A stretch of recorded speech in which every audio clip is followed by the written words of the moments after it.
to school trying to pick out certain classes and further education and find certain classes and programs have been reduced or cut altogether. Since 2022, the present, there has been a Florida teacher shortage crisis, which has been an ongoing problem with little to no response.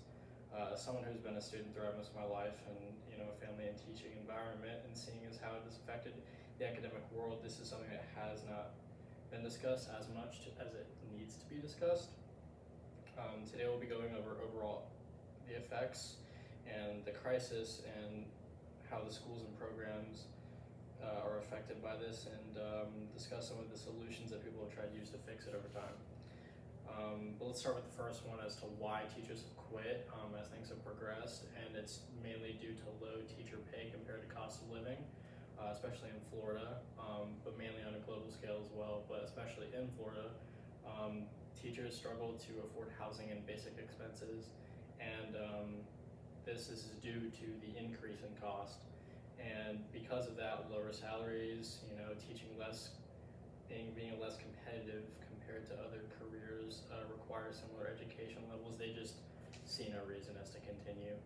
And because of that, there's a lot of burnout that they get through. And teachers often face long hours, large class sizes, paperwork, and increasing responsibilities. The stress and burnout contributed to experienced teachers leaving the profession. Second, due to these issues, it's brought rise to a series of negative effects on the schools and programs as a whole, and a lot of this is cited through the Florida Department of Education, ranging from various years, but the biggest ones seen were in 2023 to 2024, although this has started back in 2022.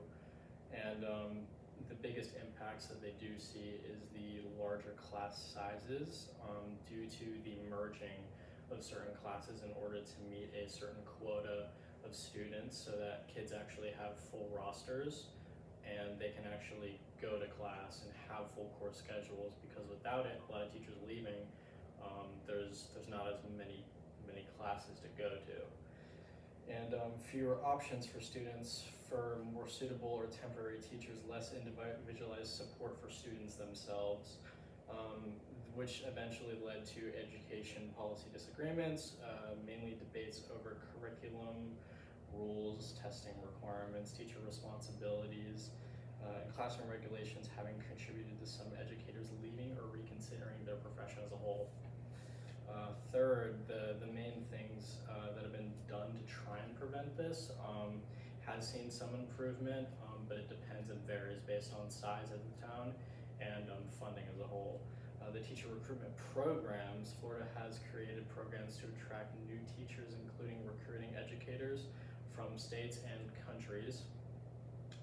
Some districts offer hiring bonuses and incentives for teachers in high demanded subjects. So a lot of pay increase, things that they can see as an opportunity to actually make a good living based off of that profession. Alternative certificate pathways, being that Florida has expanded options for people with bachelor's degrees who want to become teachers without completing a traditional education degree program. So it's more suitable for them, as they have an actual pathway to it without actually seeking that kind of education, and they're able to go forward and actually hire someone, even though they don't have the conventional means for that job.